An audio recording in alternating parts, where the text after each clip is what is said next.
On se pose la question pourquoi il y a de moins en moins d'agriculteurs, mais je sais bien que c'est un métier de passion, mais la passion ne fait pas tout. S'il n'y a pas l'argent derrière, enfin un revenu derrière décent, au bout d'un moment tu ne trouveras plus personne, ça se comprend aussi. Karine Gonnet, exploitante agricole. Xavier Gonnet, exploitant agricole.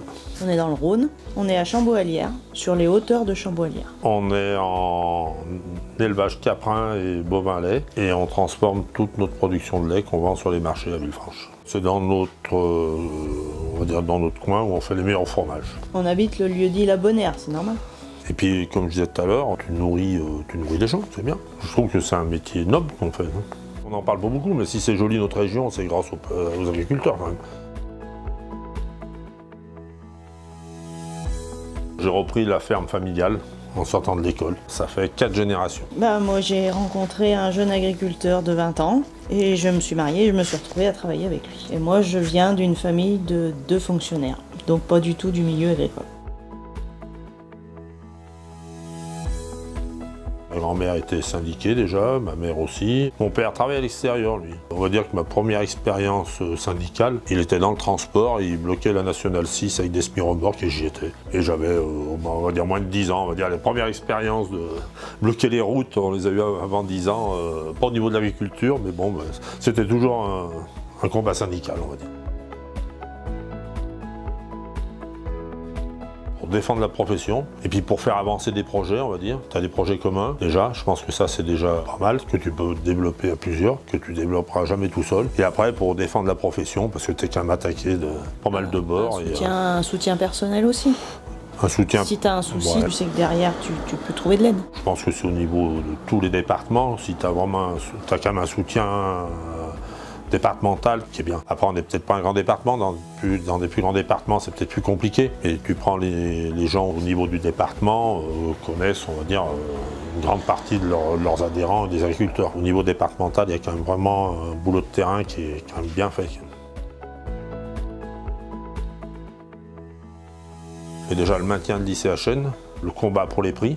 Parce que ça devient quand même un gros problème. On se pose la question pourquoi il y a de moins en moins d'agriculteurs, mais je sais bien que c'est un métier de passion, mais la passion ne fait pas tout. S'il n'y a pas l'argent derrière, enfin un revenu derrière décent, au bout d'un moment tu ne trouveras plus personne, ça se comprend aussi. Les petits ruisseaux font toujours les grandes rivières, à tous les niveaux. Que ce soit au niveau syndical, que commerce, que n'importe quoi, tu attaques à petit combat et ça finit à plus grande échelle. Les femmes sont, à mon avis, pas assez reconnues dans le métier. Mais en même temps, est-ce qu'on cherche à l'être vraiment? On est les petites mains, on est derrière. Pendant que nos hommes combattent, on est au boulot. C'est ce que j'allais dire. Ce qui te permet d'avoir des responsabilités ou d'aller en manif ou à des réunions, c'est que tu as quand même quelqu'un qui reste faire le boulot sur l'exploitation. Ça, faut quand même bien le dire. Et sur n'importe quel responsable syndical, si tu es responsable syndical, c'est que tu as une exploitation, c'est qu'il y a du monde qui reste sur l'exploitation pour faire le boulot. Il faut dire les choses comme elles sont. Peut-être qu'elles soient mieux reconnues, ouais. 49% départ. Non, mais voilà. Quand on voit un agriculteur, on ne pense pas que sa femme travaille avec lui. Et moi, je ne conduis pas les tracteurs, je ne vais pas dans les champs. Mais il y en a combien qui font le même travail que leur mari? C'est pour nous et puis pour la suite. On a toujours cherché à moderniser. Alors bon, on en profite. Après, je me dis, on a eu d'autres salariés avant notre fils. On a le service de remplacement qui vient nous aider, on prend les week-ends et puis quand on part en vacances. Je me dis quand même que si tu as un outil de travail qui est fonctionnel, tu as plus de chances d'attirer du monde que si c'est la grande galère pour travailler. Et puis après, je pense que l'agriculture, elle va être un tournant là. Le boulot, comme on l'a fait à notre manière. Et puis les jeunes, ils le font sûrement différemment. Et on gagne notre croûte en faisant beaucoup d'heures, ça c'est sûr. Mais après, vous prenez les jeunes là qui s'installent pour faire du lait ou de la viande. Je pense ce que je disais tout à l'heure, il va falloir ramener du prix pour que les gens puissent vivre comme il faut, qu'ils ne vivent pas pendant 10-12 ans en payant leur prêt GIA, en gagnant 600-700 balles par mois. C'est pas normal ça. On ne demande pas à gagner de l'argent à foison, mais on va être reconnu dans son boulot. Ça sera dur, mais il faut que tu y crois. Je pense que c'est un beau métier, mais oui, enfin dur, oui, si, c'est ça. Après, dur, c'est bien dur ailleurs aussi. Hein. Faut se lancer quand même. Faut se lancer quand même, ouais. Le premier service qu'on demande à un syndicat, c'est d'être défendu. Et après, on a ramené pas mal de services. Ils sont tous venus de la vallée d'Azergues, les services. Le GNR, c'est parti de chez nous. Enfin, le 3/4 des commandes groupées, on va dire que bon, c'est comme ça, mais c'est bien, ça s'est développé. Après, il y a Nous Défendre, le dossier PAC, toutes les commandes groupées. Et puis tout ce qui est service juridique, on va dire sur l'année, tu te sers presque de tout. Il y a un truc que je dis toujours, moi, dans les métiers. Dans les métiers, on ne reconnaît jamais assez il y a les mineurs. Alors les mineurs en France, il ne reste plus. Après, il y a les pêcheurs. Après, moi, je mets les infirmières. Et après, je mets les agriculteurs. Il faut bien qu'ils pensent à garder l'agriculture qu'ils ont en France. Il faut que tout le monde se mette à soutenir l'agriculture qu'on a en France. Qu'ils soutiennent les agriculteurs français, qui mangent français. Ils gardent quand même ce qu'ils ont toujours connu depuis qu'ils sont gamins, quoi. Parce que le jour où il n'y a plus d'agriculteurs, il y aura plus de paysages. Hein. S'ils vont au ski, il n'y aura plus de jolies pistes de ski non plus. Parce qu'il n'y aura plus de pâture, il n'y aura plus rien. Le gros service environnemental d'agriculture, c'est quand même l'entretien du paysage. Certains endroits où ça commence à être un peu délaissé, mais même pas loin, là, le Tour, et ça devient pas joli rapidement. Il n'y a qu'à regarder le paysage autour de nous. Voilà. On entretient le paysage, il n'y a qu'à se tourner un peu tout le tour et on a compris à quoi servent les agriculteurs déjà.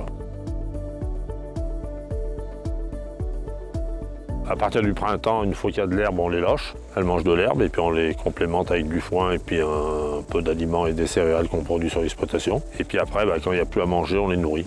C'est récolté sur l'exploitation. C'est tout du local, on va dire. Le marché est à 20 km de chez nous et les terrains, le tour d'exploitation.